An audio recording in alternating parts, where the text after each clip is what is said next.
On m'a raconté une histoire, moi-même quand on me l'a raconté, j'ai ri.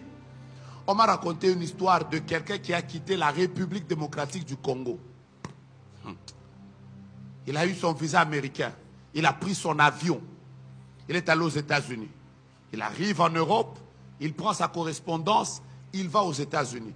Et comme ça arrive, il est dans l'avion, c'est un long courrier, un long vol, il se décide d'enlever les chaussures. Et donc il enlève les chaussures. Normal. Il enlève les chaussures, c'est bien.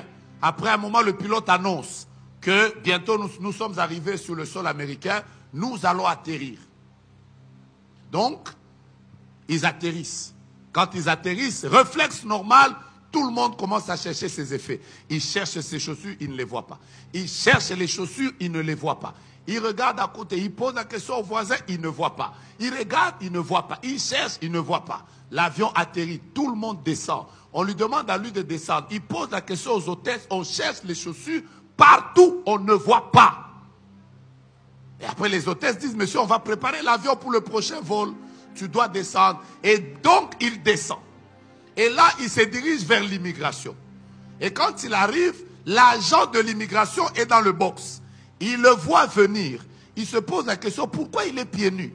C'est la première fois que je vois un monsieur voyageur qui est pieds nus. Lui, il est en train d'arriver.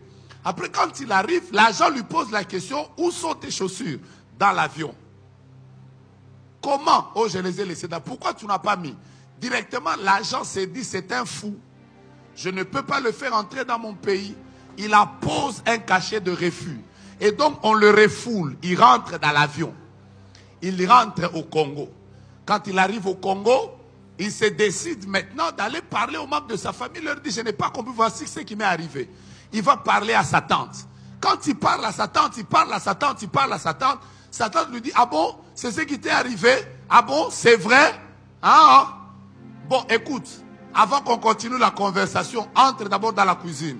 Il entre dans la cuisine. Après, sa tante lui dit, regarde le casserole qui est là. Il regarde le casserole. La tante lui dit, ouvre. Quand il ouvre, il retrouve les chaussures qu'il avait perdues dans l'avion, dans la casserole. Après, il demande à sa tante, mes chaussures! Sa tante lui dit, toi, tu voulais partir sans me donner, me dire au revoir. C'est pour ça que je t'ai fait revenir. Ça s'appelle la sorcellerie. Yes. Yes. En lingala kindoki. Yes.